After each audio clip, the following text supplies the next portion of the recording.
A crew of police encompassed somebody's home. A terrified man is driven out of the house, his face covered with purple and rankles with a wild look. He attempts to clear up for the police that there is something in the water, however they disregard him and put him in a watch vehicle. He passes through suburbia, watching his neighbors casually sprinkle in the water and drink from a hose. The man attempts to caution them of the risk, yet nobody hears him. A half-year sooner in Tennessee, a cultivating family is carrying on with their ordinary lives, while the most youthful child, Zach, works in the yard and gathers cow manure. His stepbrother, Cyrus, simply takes it all in him for the sake of entertainment. Cyrus chooses to push his sibling onto a waste truck. A battle breaks out between the young men, however they are calmed by the dad of the family, Nathan. A man beats his stepson for foul language and statements lines from the good book about selfless love. He doesn't rebuff his own child in any capacity for his demonstration, after which he calls the family for breakfast. At the table, Nathan says a request. Francis. Zach and Alice's mom looks with interest at a diligent employee who is fixing their well. Nathan lets his better half know that the pies she made are excessively dry and pretentiously returns the food on the plate. This insults the lady, yet she wouldn't even come close to contending with him. Francis later goes out to exchange food developed on their homestead. Land proprietor Charlie Davidson drives dependent upon her slowdown to convince ranchers to sell their territory. The man is certain that the homestead has no future, however Francis says that her significant other will manage all that and sends the diligent business person away prior to heading to sleep. The mother goes into her youngsters' rooms to wish them goodbye. She chooses to remain in Zach's room and examine with him what occurred in the first part of the day. The kid fails to see the reason why his stepfather is so severe. Francis lets her child know that they ought to regard Nathan on the grounds that he acknowledged them into his family at a troublesome time for them. She encourages the kid to warm up to new family members and be appreciative. Around evening time, Francis dresses before a mirror and hits the sack with her better half, expecting closeness. Yet, Nathan censures her for her indecent way of behaving and says that it is the matter of a man to propose to capitulate to Joyce. The lady dismisses, yet she can never again rest because of a sleeping disorder. She goes out into the yard and goes to the specialist's house to check out at the object of her cravings. The man himself overwhelms the lady and contacts her face. Francis feebly attempts to oppose, however surrenders when the laborer begins kissing her. As of now, Nathan awakens from the sound of window screams. He sees that his better half isn't close to him in bed. Francis, in the meantime, is going behind her significant other's back with a specialist. Zach additionally awakens because of the seething climate. He glances through the window and sees a tremendous brilliant bundle of light flying towards them. It was a shooting star that fell squarely into their nursery, leaving a path of fire afterward. The kid was quick to race to the accident site and, seeing a sparkling stone on the ground, chose to call his neighbor, Dr. Forbes. Nathan and Francis likewise run out of their homes. The man sees that his better half has gone out and understands that she has undermined him. Francis crying follows her significant other to the shooting star. Dr. Forbes slips into the hole to investigate the extraterrestrial stone and notification that it is cold.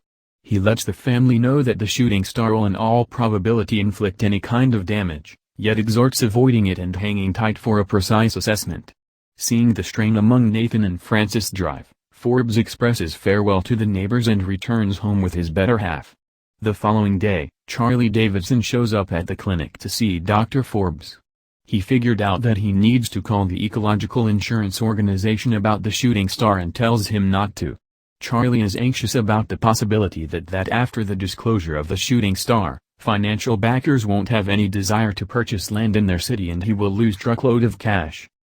He convinces Forbes to look at the stone himself and find in the event that there is a need to bring in specialists. Around the same time, Dr. Forbes, Davidson and the group of ranchers assemble close to a shooting star that has contracted for the time being. Zach tells those current that the previous evening he perceived how the stone shined from within and how the trees moved around it, despite the fact that there was no wind. However, grown-ups don't view his statement in a serious way, concluding that his creative mind has roamed free. Forbes stirs things up around town with a sledge and an odd earthy-colored substance starts to stream out of it. Later at night, the specialist lets Charles know that he has done each test he knows on the stone, however because of the way that he doesn't have the essential information and gear, He doesn't have the foggiest idea what precisely he wants to search for. The business visionary is certain that on the off chance that the shooting star isn't radioactive, then, at that point, discussing it is better not. He requests that Forbes bounce impact her better half to leave everything for what it's worth and not call the natural insurance office. Around evening time, the shooting star gleams once more and slimes an earthy-colored fluid. It enters the stream channel and is consumed into the dirt. Zach watches this with awfulness and understands that something is off base. The following morning, Forbes visits the cultivating family. He reports that he confused the stone with a shooting star and accepts that a waste tank was inadvertently dropped from a plane on their site. Additionally, passing by their nursery, he saw that the strange stone had vanished.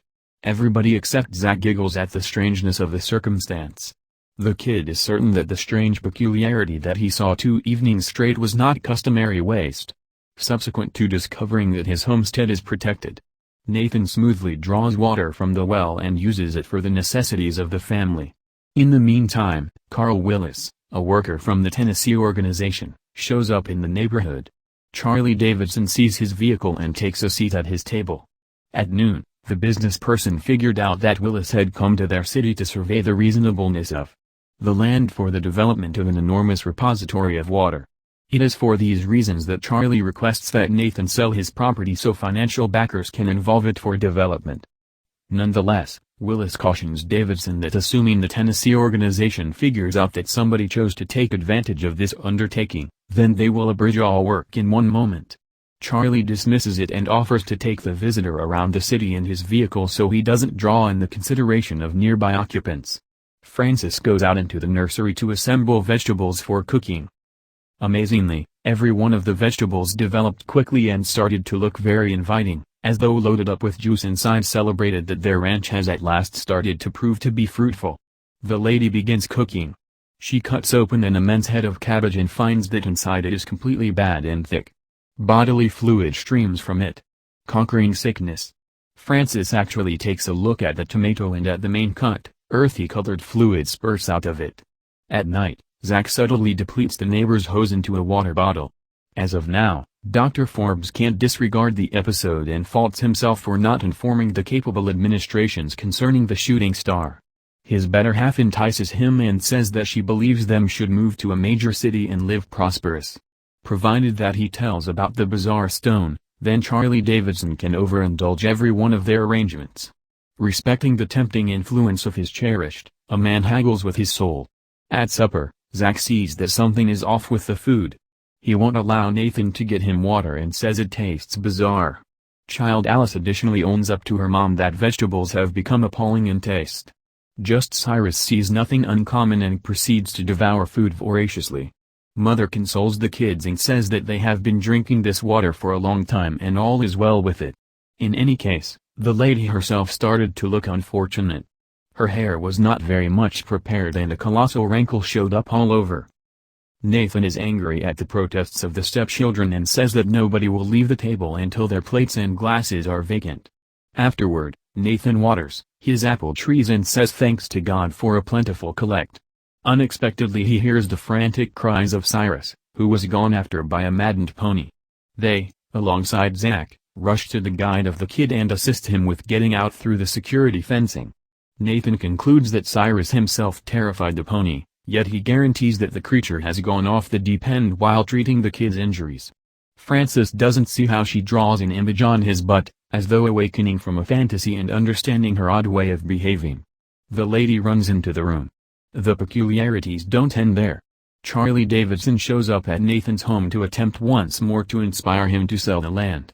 The rancher says he is familiar with Mr. Willis and his arrangements to construct a dam in the city. He won't sell his homestead since this year it created a brilliant reap. The man offers Charlie a sample of one of the succulent-looking apples. The business visionary takes a nibble of the foods grown from the ground, disturbed to find it brimming with worms in dismay. Nathan cuts open another apple and sees that it, as well, is pervaded with parasites. Alice comes to the chicken coop to take care of the birds. She sees that there are a ton of plumes flying in the air and that the chickens are pecking at food too forcefully. Sooner or later they assault the young lady. Alice's crying is heard by her siblings and Nathan, and together they rush to the chicken coop. They fend off the chickens and bring Alice into the house. Zach sees a shady fluid overflowing from the dead birds in the wake of looking at Alice. Forbes sees that Frances has lost a ton of weight and doesn't look well. He requests that she come to his gathering, but since of her significant other's look, the lady chooses to be embarrassingly quiet. Accordingly, at night, the entire family accumulates in the lounge room. Nathan protests and vows to sue the organization that annihilated his whole harvest with their waste. Frances closes up her sock with a wild look and starts murmuring a tune from the television. The lady then starts to groan and cry in agony, and her family sees her effectively sewing the sock to her palm. Zach and Nathan attempted to stop her, yet she strongly drives them from her. In the end, Cyrus and his dad figured out how to get the lady and drag her into the room. Scared, Zach calls the specialist to mind his mother. Yet, when Forbes shows up at their home, Nathan and Cyrus imagine that nothing peculiar has occurred.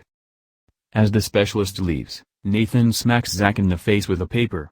He denies him to educate outsiders regarding their family issues without his authorization. Getting back, Dr. Forbes sees that bizarre steam is coming from the neighbor's well and chooses to take a water test for investigation. The following day, Mr. Willis comes to the rancher's home.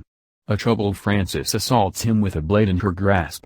Nathan stops his significant other and time driving her away from the terrified overseer. The rancher drives away the excluded visitor, yet he, when all is said and done, doesn't plan to remain in this crazy house. This time, Forbes chose to assume responsibility and figure out the thing was occurring on his neighbor's ranch. He brings a water test to the lab for examination, and a clinical official lets him know that the outcomes will be prepared in a couple of days. Frances' well-being is quickly decaying. At the table, she talks unintelligible things and eats food with her hands, and her face is as of now totally covered with putrefying rankles. Nathan and Cyrus like to disregard her condition. It harms Zach to watch his mom, so he chooses to leave the table. Nathan orders him to take the plate of food to his sister's room, however the kid tactfully tosses the food down the latrine. At the horse shelter, Nathan sees that his creatures are beginning to spoil alive. He glances around with sickening apprehension, attempting to sort out what's happening. Worms and bugs slither out of the spoiling cows and jump on the rancher and his child. Cyrus' face started to rankle also around evening time.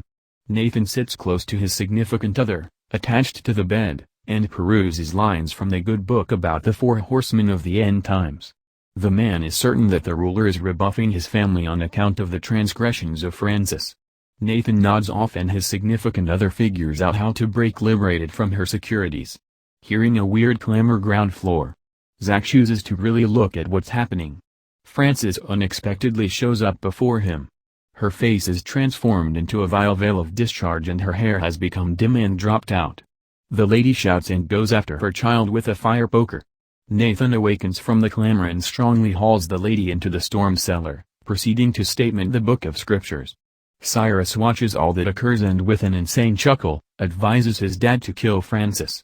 Alice, seeing the condition of her adored mother, starts to cry. The after effects of the water examination come to the research center. The research center partner illuminates Dr. Forbes that the water contains another obscure substance that totally changes the design of water and can life undermine. Acknowledging what a horrible misstep he made, Forbes escapes from the research center and leaves a directive for Mr. Willis. He requests that the reviewer come to the rancher's home to educate him concerning the horrible disclosure. The specialist additionally attempts to caution Davidson about the tainted water, however Davidson has previously shown up at his home. Charles chooses to make an exceptional move and asks Mrs. Forbes to assist him with convincing the group of ranchers to sell their property.